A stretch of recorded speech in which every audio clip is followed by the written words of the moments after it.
नमस्कार दोस्तों, आप देख रहे हैं जनता की आवाज और वक्त हो चुका है आज दिन भर की बड़ी खबरों का। दोस्तों, इस वीडियो में हम आपको बताएंगे आज की मुख्य और बड़ी खबरें जो आपको जानना बेहद आवश्यक है। साथ ही दोस्तों, हम आपको बताएंगे कि राजस्थान की राजनीति को लेकर क्या नया अपडेट है और इस वीडियो में हम जानेंगे बीकानेर जिले से जुड़ी सभी खबरें। फेसबुक पर फर्जी आईडी बनाकर अश्लील फोटो पोस्ट करने का मामला। फेसबुक पर फर्जी आईडी बनाकर अश्लील फोटो और पोस्ट करने का एक मामला सामने आया। नोखा थाने में दर्ज इस मामले में आसूराम ने बताया है कि शंकर लाल, ओम प्रकाश, तुलसीराम, धनाराम, देवराम आदि ने उसके भाई के मोबाइल पर ये सब शेयर किया। पुलिस ने आईटी एक्ट सहित अन्य धाराओं में मामला दर्ज कर जांच शुरू कर दी है।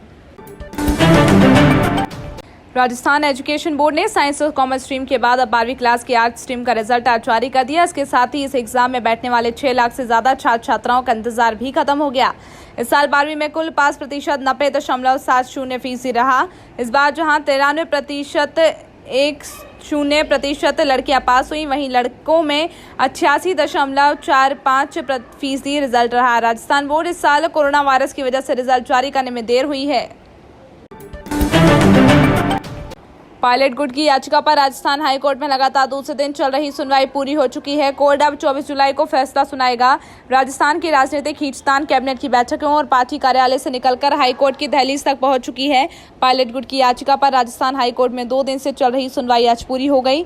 हाईकोर्ट अब 24 जुलाई को फैसला सुनाएगा जो राज्य की राजनीतिक दिशा तय करेगा। सबसे महत्वपूर्ण यह है कि हाईकोर्ट के फैसले का राज्य की राजनीति और राज्य सरकार के भविष्य पर क्या असर पड़ेगा। फैसले के बाद गहलोत सरकार बचेगी या जाएगी। राजस्थान के सियासी घटनाक्रम के बीच राजस्थान के मुख्यमंत्री अशोक गहलोत ने प्रदेश में सीबीआई की सीधी कार्रवाई पर रोक लगा दी। अब सीबीआई को कोई भी कार्रवाई करने से पहले राज्य सरकार की सहमति लेनी होगी। राज्य के गृह विभाग ने एक अधिसूचना जारी कर कहा कि पूर्व में जारी की गई सामान्य सहमति भी रद्द कर दी गई। हालांकि व्यक्तिगत और विशिष्ट मामलों में सहमति रहेगी। बीकानेर में आज फिर एनएसयूआई ने अंतिम वर्ष की परीक्षाओं को आयोजित करवाने संबंधी यूजीसी के फैसले का विरोध किया। विरोध स्वरूप सड़क पर टायर जलाकर प्रदर्शन भी किया। डूंगर महाविद्यालय के आगे किए गए इस प्रदर्शन में बड़ी संख्या में छात्र उपस्थित थे, जिन्होंने केंद्र सरकार और यूजीसी से मांग की है कि अंतिम वर्ष के छात्रों को भी अगली कक्षा में प्रमोट किया जाए। इस अवसर पर एनएसयूआई जिलाध्यक्ष रामनिवास कुकर्णा ने कहा कि समूचा विश्व कोरोना महामारी के बुरे दौर से गुजर रहा है, जिससे हमारा देश भी अछूता नहीं है।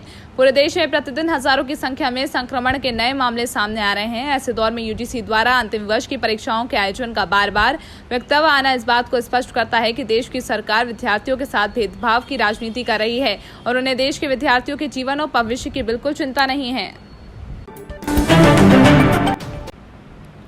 देश में कोरोना वायरस की स्थिति को लेकर केंद्रीय स्वास्थ्य मंत्रालय की प्रेस कॉन्फ्रेंस हुई। इस मौके पर स्वास्थ्य मंत्री के ओएसडी राजेश भूषण ने बताया कि भारत में आज भी 10 लाख जनसंख्या पर कोरोना मामलों की संख्या 837 है, जो विश्व के बड़े देशों की तुलना में काफी कम है। कुछ देश तो ऐसे हैं जहां भारत की तुलना में प्रति 10 लाख जनसंख्या पर 12 या 13 गुना मामले हैं। 10 लाख की आबादी में मृत्यु दर 20.4 है, ये भी काफी कम है। भारत के 30 राज्यों और केंद्र शासित प्रदेशों में पॉजिटिविटी रेट राष्ट्रीय पॉजिटिविटी रेट की तुलना में कम है। देश में पॉजिटिविटी रेट 8.07% है।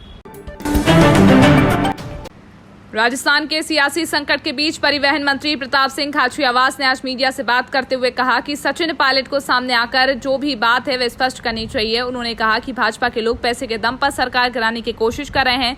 जो विधायक बाकी बनकर गए वे अपने विधानसभा क्षेत्र में घुस नहीं पाएंगे। खाचरियावास ने कहा कि पैसे के दम पर राजनीति में जो एमएलए बिकता है वो जनता के स्वाभिमान को बेच रहा है। राजस्थान की धरती पर लोग गद्दारी के लिए नहीं जाने जाते हैं। चीन के साथ सीमा पर तनातनी के बीच उत्तरी क्षेत्र में तैनात किए जाएंगे नेवी के MiG-29 के लड़ाकू विमान। ऐसे समय में जब भारतीय नौसेना के P-81 निगरानी विमान पूर्वी लद्दाख सेक्टर पर लगाकर उड़ान भर रहे हैं। नौसेना के समुद्री लड़ाकू जेट MiG-29K को उत्तरी क्षेत्र में संचालन के लिए तैनात किया जाएगा। भारतीय वायुसेना के ठिकानों पर नौसैनिक लड़ाकू विमानों की तैनाती प्रधानमंत्री मोदी के तीनों सेवाओं के बीच सहयोग बढ़ाने के निर्देशों और chief of defence staff general Bipin Rawat के उत्तरी या पश्चिमी सीमा पर वायुसेना के साथ समुद्री युद्धक विमानों की तैनाती की संभावना के अनुरूप है। देश और प्रदेश की तमाम खबरों से जुड़े रहने के लिए हमारा चैनल सब्सक्राइब कीजिए और बेल आइकन पर क्लिक करना ना भूलिए।